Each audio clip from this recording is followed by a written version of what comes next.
यीशु का शिष्य बनने के लिए क्या करना होगा? सबसे पहले जानो परमेश्वर कौन है। तो सुनो बच्चों से। जकरिया 12 का 1 यहोवा जो आकाश का तैरने वाला, पृथ्वी की तैरने वाला और मनुष्य की आत्माओं को रचने वाला है, उसकी वाणी है।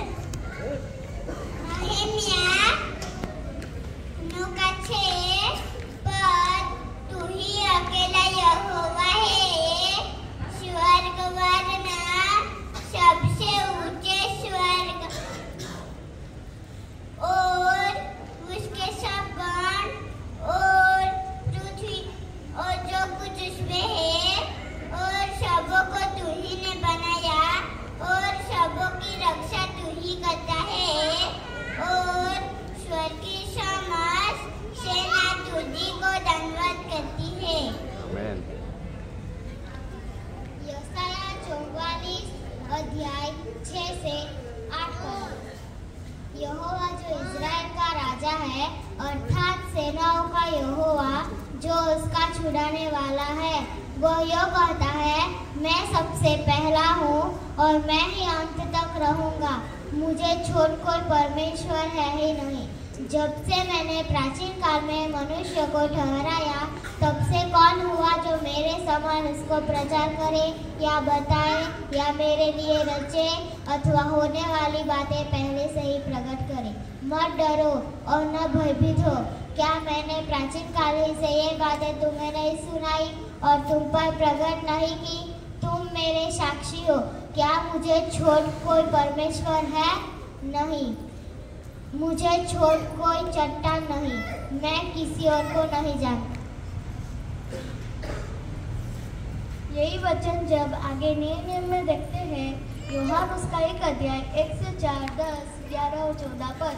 आदि में वचन था, वचन परमेश्वर के साथ था, वचन परमेश्वर था। आदि में यह परमेश्वर के साथ था। सब कुछ उसी के द्वारा उत्पन्न हुआ और जो कुछ उत्पन्न हुआ है उसमें से कोई भी वस्तु उसके बिना उत्पन्न नहीं हुई। उसमें जीवन था और जीवन मनुष्य की ज्योति था, और वह जगत में था और जगत उसके द्वारा उत्पन्न हुआ और जगत ने उसे नहीं पहचाना। और वह अपने घर में आया और उसके अपनों ने ग्रहण नहीं किया, और वह चंदेदारी हुआ और अनुग्रह और सच्चाई से परिपूर्ण होकर हमारे बीच में डेरा किया, और हमने उसकी ऐसी महिमा देखी जैसे पिता के एकलौते की महिमा।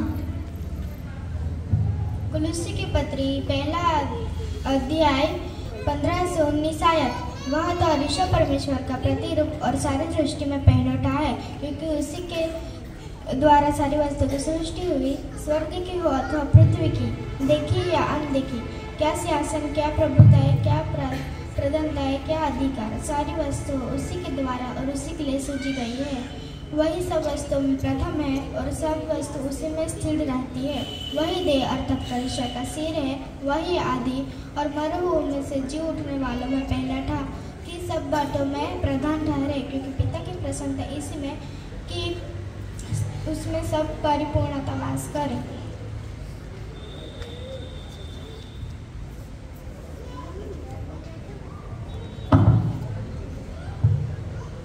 यीशु संसार में क्यों आया?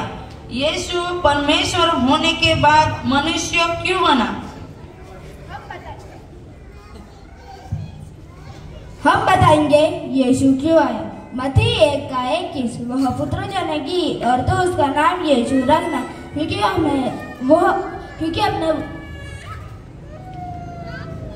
वह अपने लोगों का उनके पापों से उद्धार करेगा। मत्ती 20 का 28। वह पुत्र जैसे कि मनुष्य का पुत्र वह इसलिए नहीं आया कि उनकी सेवा टहल की जाए, परंतु इसलिए आया कि आप सेवा टहल करे और बहुतों की छोड़ने के लिए अपने प्राण दे। यूहन्ना 3 का 17 पद। परमेश्वर ने अपने पुत्र को जगत में से नहीं भेजा कि जगत पर दंड की आज्ञा दे, परंतु इसलिए कि जगत उसके द्वारा बन पाए।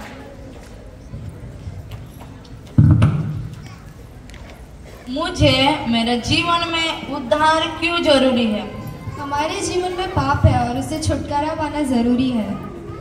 5 अध्याय इसका 12वां और 19वां पद। इसलिए जैसे एक मनुष्य के द्वारा पाप जगत में आया और पाप के द्वारा मृत्यु आई और इसी रीति से मृत्यु सभी मनुष्यों में फैल गई, क्योंकि सबने पाप किया। क्योंकि जैसे एक मनुष्य की आज्ञा न मानने से बहुत से लोग पापी ठहरे, वैसे एक मनुष्य की आज्ञा मानने से बहुत से लोग धर्मी ठहरेंगे। 6 अध्याय उसका 23वां पद। क्योंकि पाप की मजदूरी तो मृत्यु है, परंतु परमेश्वर का वरदान हमारे प्रभु मसीह यीशु में अनंत जीवन है। रोमियो 7 अध्याय उसका 14 पद। क्योंकि हम जानते हैं कि व्यवस्था तो आत्मिक है, परंतु मैं शारीरिक और पाप के हाथों बिका हुआ हूँ। इब्रानियों 10 अध्याय 4 और 11 आयत। क्योंकि यह अनहोना है कि बेलों और बकरा का लहू पापों को दूर करे। हर एक याजक तो खड़े होकर प्रतिदिन सेवा करते हैं और एक ही प्रकार के बलिदान को जो पापों को कभी भी दूर नहीं कर सकते बार बार चढ़ाता है। इब्रानियों की पत्री 2 अध्याय 10, 14 और 15 पद। क्योंकि जिसके लिए सब कुछ है और जिसके द्वारा सब कुछ है, उसे यही अच्छा लगा कि वह बहुत से पुत्रों को महिमा में पहुंचाए, तो उनके उद्धार के कर्ता को दुख उठाने के द्वारा सिद्ध करे। इसलिए जबकि लड़के मांस और लहू के भागी हैं, तो वह आप भी उनके समान उनका सहभागी हो गया, ताकि मृत्यु के द्वारा उसे जिससे मृत्यु पर शक्ति मिली थी, अर्थात शैतान को निकम्मा कर दे, और जितने में मृत्यु के भय के मारे जीवन भर दासत्व में फंसे थे उन्हें छुड़ा ले। इब्रानियों की पत्री 9 अध्याय 12वां पद। और बकरों और बछड़ों के लहू के द्वारा नहीं, परंतु अपने ही लहू के द्वारा एक ही बार पवित्र स्थान में प्रवेश किया और अनंत छुटकारा प्राप्त किया।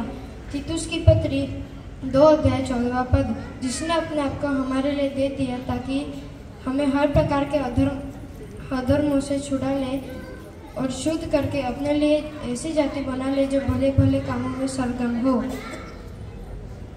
पहला पत्रस 1:18 और 19 पद। क्योंकि तुम जानते हो कि तुम्हारा निकम्मा चाल चलन जो बाप दादाओं से चला आता है, उससे तुम्हारा छुटकारा चांदी सोने अर्थात नाशवान वस्तुओं के द्वारा नहीं हुआ, पर निर्दोष और निष्कलंक मेमने अर्थात मसीह का बहुमूल्य लहू के द्वारा हुआ है। इफिसियों 1:7।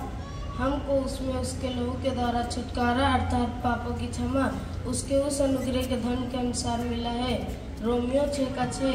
हम जानते हैं कि हमारा पुराना मनुष्य तो उसके साथ क्रूस पर चढ़ाया गया, ताकि पाप का शरीर व्यर्थ हो जाए और हम आगे से पाप के दासत्व में न रहें। दूसरा कदम है विश्वास।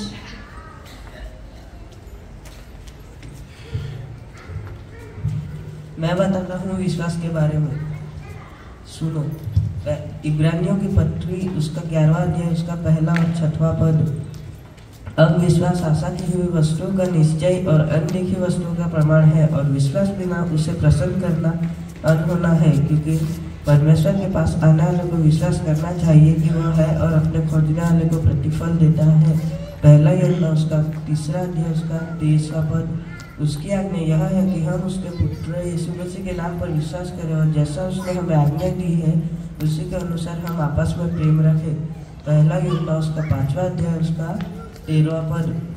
मैंने तुम्हें जो परमेश्वर के पुत्र के नाम पर विश्वास करते हो इसलिए लिखा है कि तुम जानो कि अनंत जीवन तुम्हारा है। रोमियो की पत्री उसका 10 अध्याय उसका 17 पद। अतः विश्वास सुनने से और सुनना मसीह के वचन के द्वारा होता है। उद्धार पाने के लिए मुझे क्या करना होगा?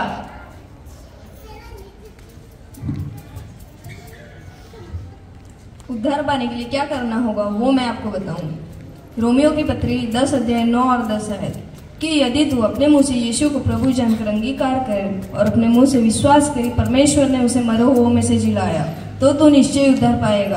क्योंकि धार्मिकता के लिए मन से विश्वास किया जाता है और उद्धार के लिए मुंह से अंगीकार किया जाता है। क्या आप अभी विश्वास करते हो कि यीशु प्रभु है? हाँ, मैं विश्वास करती हूँ। तो अब यीशु ने चेलों को दी हुई आज्ञाओं को पूरा करो। यूहन्ना 8:31। तब यीशु ने उन यहूदियों से जिन्होंने उस पर विश्वास किया था कहा, यदि तुम मेरे वचन में बने रहोगे तो सचमुच मेरे चेले ठहरोगे। यूहन्ना 13:34 और 35। मैं तुम्हें एक नई आज्ञा देता हूँ कि तुम एक दूसरे से प्रेम रखो। यदि जैसा मैंने तुमसे प्रेम रखा है वैसा ही एक दूसरे से प्रेम रखो। यदि आपस में प्रेम रखोगे तो इसी से सब जानेंगे कि तुम मेरे चेले हो। यूहन्ना 15:8। मेरे पिता की महिमा इसी से होती है कि तुम बहुत सा फल लाओ, तभी तुम मेरे चेले ठहरोगे। और मत्ती 16:24 यह कहता है, तब यीशु ने अपने चेलों से कहा, यदि कोई मेरे पीछे आना चाहे तो अपने आप का इनकार करे और अपना क्रूस उठाए और मेरे पीछे हो ले। प्रभु इस वचन से आप सभी को आशीष दे। धन्यवाद।